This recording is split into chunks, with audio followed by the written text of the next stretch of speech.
among hisgot-hisgot dinhi karon sa panel, kining covenant manggod na amay gihisgutan sa Bible nga daan nga pakigsaad o bag-ong pakigsaad.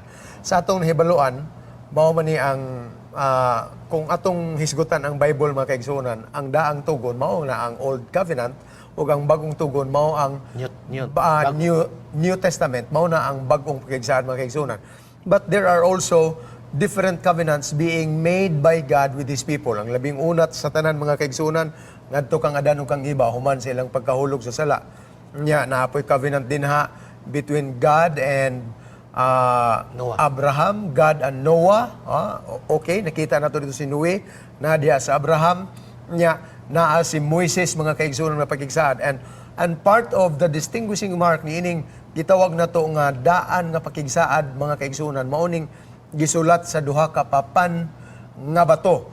And so many other covenants nga gisgutan gani hangtod na sa unom ka mga tawo nga covenant nga gisulti sa Dios ug sa katapusan mga kaigsuonan ngadto kang David.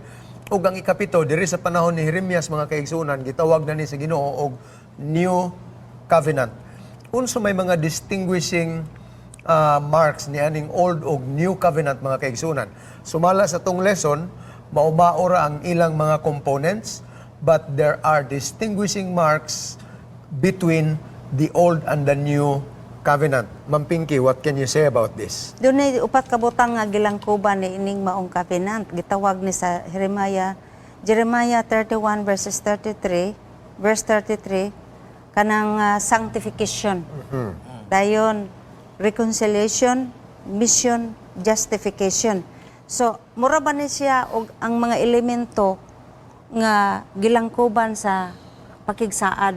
Nga kini nga pakigsaad kibalik kung atog yung tumanon dunay mahitabo sa usa ka relasyon, no?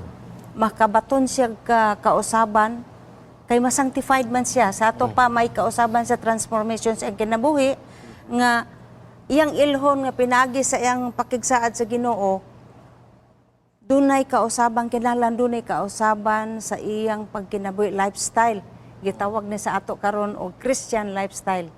Masanctified ang iyang kinabuhi human siya ma-justified. Kay ang pagbalik sa Ginoo glorified naman ang tao ana.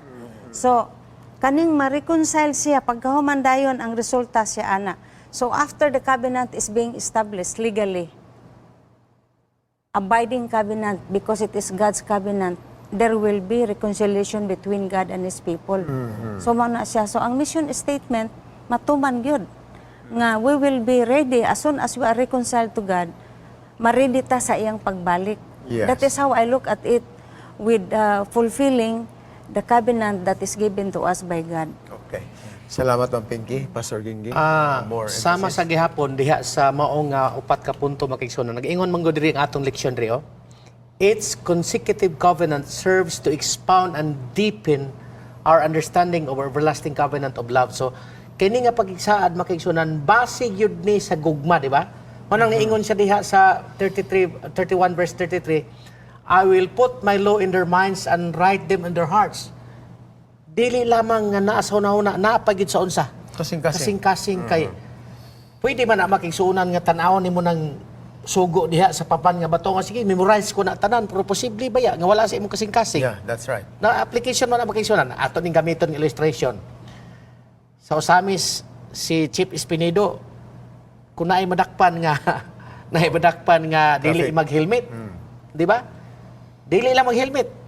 Makabuhi ka yang ingnon, makabuhi ka sa kani imong na lapas karon nga wa ka helmet pero kinahanglan memorize nimo ang 10 commandments. Nasimba ko og dili ka memorize kay iya man gyud kang prisohon dito kay wa ka memorize sa 10 commandments. Complete ni sa illustration mo kigsuonan nga pwede nimo na memorize ang 10 commandments pero wala si imong unsa. Kasing-kasing. Wala si imong kasing-kasing. Pero pastor, kana manggong kasing-kasing og mine, mga kaigsuonan dili nato ni siya mo irambol ba. Actually, our decision making or kanang processing tanan it is happening right here in our frontal lobe. Kanang giingon og sa kasing-kasing, it is because we internalize what we interpret. So because our heart is not thinking, it is only the brain, yeah. And so once we internalize and being committed to what we grasp and perceive in our mind. Sa akong pagsabot, mo nang putting it in our hearts. Exactly.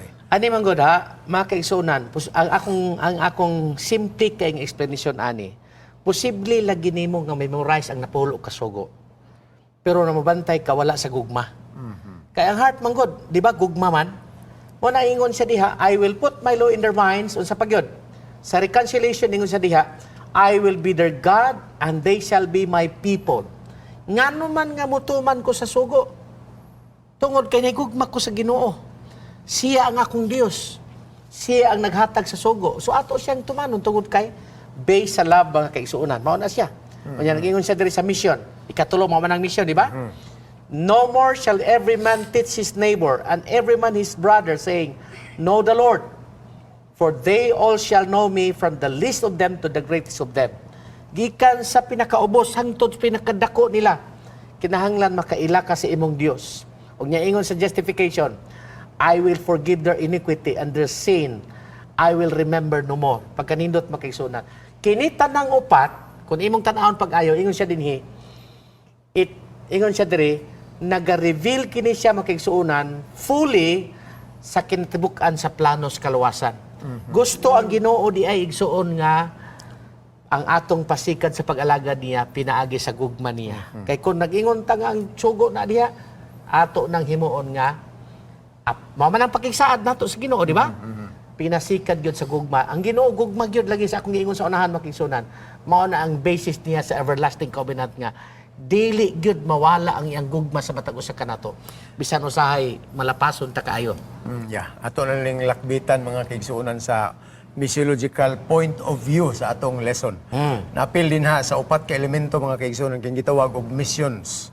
Buti pasabot nga ang usa ka tawo nga nakakupot niya na nga pakigsaad sa Dios is also committed to spread and share to others the covenant relationship that he has with the Lord.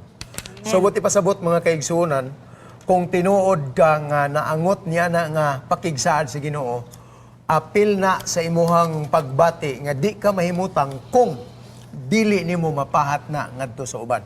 So posible sa ato karon mga Christians by name ang naa sa ato mga kaigsunan.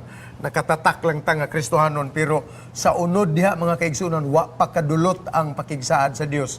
Kay nganuman wa pa man ta mapukaw diha sa ato ang pasyon o baka sa atong kalayo sa pagsaksi ngadto sa uban. Usahay matagbaw lang ta mga kaigsunan nga namembro man ko sa care group. Okay na nga mo welcome ko sa among panimalayo niya magandam ko og refreshment para ni ini nga care group mga kaigsunan. But if that passion for others mga igsuon wala diha sa imong kasing-kasing, it could probably be wala ma-align mga kaigsunan nga ato ang relasyon diha sa pakigsaad ngadto sa Dios because it's an essential element of the covenant mga kaigsunan nga mahimo kang mission-oriented as a person. Kaya nga naman, apil na diha na ay sanctification part, na ay reconciliation, na ay justification. Kanang imong gibati nga gipasaylo ka o niya nabalaan ka every now and then niining maong relasyon mutuklod kanimo mga kaigsunan nga magmisyon ngadto sa uban. So take note, usa ka essential element kining aspect mga igsoon of being mission-minded sa usa ka tawo nga naangot niya ng pakigsaad nga relasyon ngadto sa Dios.